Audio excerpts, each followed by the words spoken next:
Paulo, quem está conosco aqui é o Marcel Berdichevski, que trabalha como guia turístico em Israel. Marcel, obrigado aqui por atender a Nova Brasil. Obrigado a vocês pela participação. Marcel, como é que está a situação? Você está falando de que cidade? Agora são 7h40 no Brasil. Que horas são aí, Israel? Agora são 6 horas a mais, já são quase 2 horas da tarde, 20 para as 2. Eu me encontro agora próximo de Jerusalém, 15 quilômetros de Jerusalém, numa comunidade, uma cooperativa, se chama Malé Michmash, fica na região conhecida como o nome de Judeia. Marcel, nesse momento as pessoas estão se sentindo mais seguras, continuam inseguras. Eu vi no jornal agora, não sei se foi no Haaretz, dizendo que as sirenes soaram, alertando sobre ataque aéreo. Qual é o clima no momento aí, Marcel? Bom, desde que começou há 48 horas os ataques da faixa de Gaza, não parou as sirenes de tocar. De tanto em tanto tempo durante o dia caem foguetes em várias regiões de Israel, do centro, próximos ao norte até no sul. Aqui próximo a Jerusalém, soou, eu de casa, onde eu moro não tocou a sirene, mas onde eu vive dá para escutar a sirene.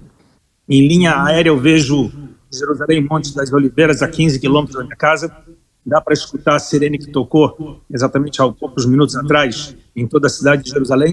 E os foguetes que lançam na faixa de Gaza continuam caindo e fazendo terror na vida dos cidadãos, uma vez que eles têm, em alguns lugares, poucos minutos para se encontrarem e buscarem um abrigo antiaéreo, fazendo com que feridos sejam eles de forma psicológica ou de forma física, como aconteceu nesses últimos momentos, alguns feridos de forma física, de forma grave. Então, o terror na sociedade ainda continua acontecendo, apesar de Israel já ter começado a sua reação militar depois das primeiras 24 horas de um susto, de uma coisa que foi nada planejado, que fomos forçados a entrar numa guerra. Paulo Rodolfo. No dia a dia em Israel, essa preocupação com a segurança das pessoas, ela é rotineira ou ultimamente era uma vida mais tranquila assim, sem se preocupar com o ataque do Hamas? Como que é assim no dia a dia a vida? Para qualquer um que já passeou aqui em Israel, eu trabalho com turismo há 23 anos, qualquer um que sai de Israel consegue sair com a sensação de que o país transmite a maior segurança possível para qualquer cidadão às suas ruas. Podemos andar às ruas com celular, com joias, trocar dinheiro ao ar livre e não tem nenhum perigo. A violência urbana aqui ela é bem baixa. Logicamente, a gente tem que comparar isso com realidades bem difíceis como o Brasil, mas é uma realidade que as pessoas se sentem seguras a andar às ruas. Em alguns momentos durante o ano temos, às vezes, crises com a relação com os palestinos, onde pontualmente, em algumas localizações, vamos encontrar terror. Pessoas ligadas aos movimentos radicais islâmicos, Hamas, Jihad, onde eles vão atuar fazendo atentados terroristas contra judeus, sejam eles israelenses ou não israelenses. Lamentavelmente isso muitas vezes vão se tornando populares, mas isso não afeta a sociedade no dia a dia. As pessoas mantêm uma vida segura nas ruas, uma vez que o alvo para o terror é o Estado. Então, soldados que representam o Estado, ou judeus caracteristicamente vestidos que vão representar o Estado, isso acaba sendo o alvo e não a população em geral. Marcel, a comunidade a qual você acompanha, né, ela já absorveu esse impacto desse ataque ou as pessoas ainda estão traumatizadas com a evolução dos números e mais mortos, mais feridos? Heródoto, o que aconteceu nessas 48 horas foi algo único para o Estado de Israel. Já tivemos há 50 anos atrás, e exatamente a data escolhida para esse ataque da Hamas foi os 50 anos da Guerra do Yom Kippur, em 1973, mas o que aconteceu nesses últimos 48 horas, que se revelou e continua se revelando, foi algo que não acontecia ao povo judeu desde o Holocausto. Em apenas 24 horas, 700 mil pessoas, civis, crianças, mulheres, jovens que estavam numa festa, numa rave, suas casas tomadas, invadidas com homens segurando granadas e sacrificando mulheres e crianças, assassinando a esmo, simplesmente fuzilando pessoas nas ruas, coisas que não acontecia desde a Segunda Grande Guerra Mundial. Uma coisa única na história do Estado de Israel. Em 24 horas, a gente hoje vai encontrando, ontem encontraram 260 corpos de jovens que fugiram da balada. Eles estavam no meio de uma floresta, uma festa da natureza. 3.000 jovens entraram com jipes e motocicletas fuzilando pessoas. Paulo. Ou seja, pelo que aconteceu, é algo único na história de Israel e isso não vai passar em branco. Nem de Israel para com a Hamas, e acreditamos que o mundo que jurou pós o Holocausto falar nunca mais, ver como vai reagir dessa forma. Agora, do governo aí, o que se tem dito é que nos últimos meses havia uma situação de instabilidade do Netanyahu. Nesse momento aí, entre os israelenses, existe uma percepção assim, de apoio ou de crítica à atuação do governo em relação a esse ataque? Primeiramente, assim, existe, como toda democracia, os que são a favor e os que são contra. A gente passou aqui alguns últimos anos com uma sociedade bem dividida, bem partilhada, e o governo de direita se formou nessas últimas eleições, e quer queiram, quer não queiram, isso a gente chama de democracia. Muitas pessoas saíram às ruas para fazer manifestos, mas assim vivemos um sistema democrático. As pessoas acreditam que aquele que tem maior votos deve governar. Agora, depois dessa situação das últimas 48 horas, se fez uma convocação do presidente para vários partidos para que se juntem numa coalizão e se forme um governo de união, pelo menos para os próximos meses, para solucionar todos esses problemas que vêm surgindo a partir de agora.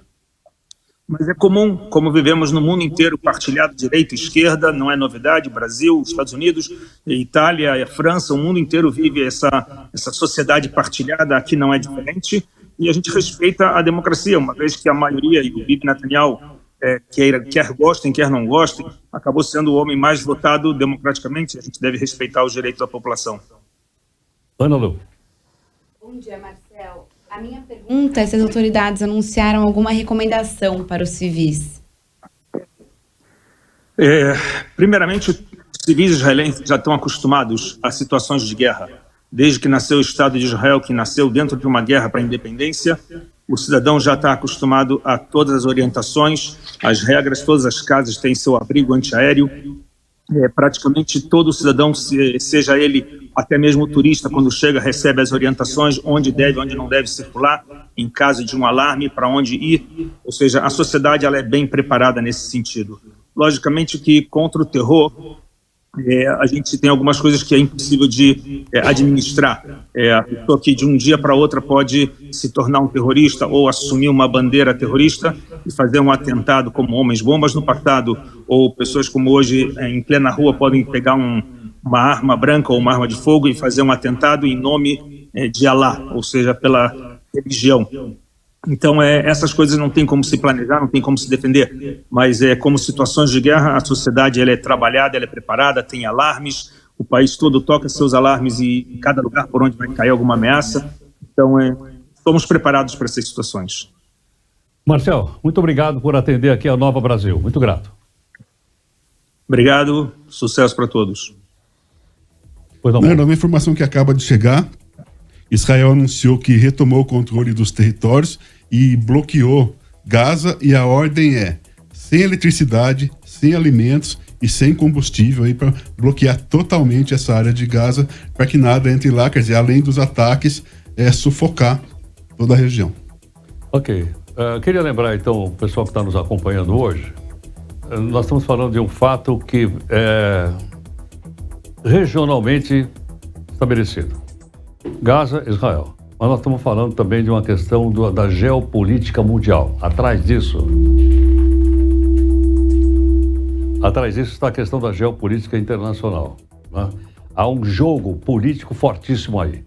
Tem o Irã, tem a Arábia Saudita, tem os Estados Unidos, tem Israel, né? Tem a Rússia, tem a China também nessa jogada. E nós estamos procurando exatamente entender, né, o que está acontecendo em relação a isso. Pois, Dora. Ok. Mas quero lembrar o seguinte. Quero lembrar que alguns ataques de surpresa, você olha um pouquinho para a história, eles realmente aconteceram.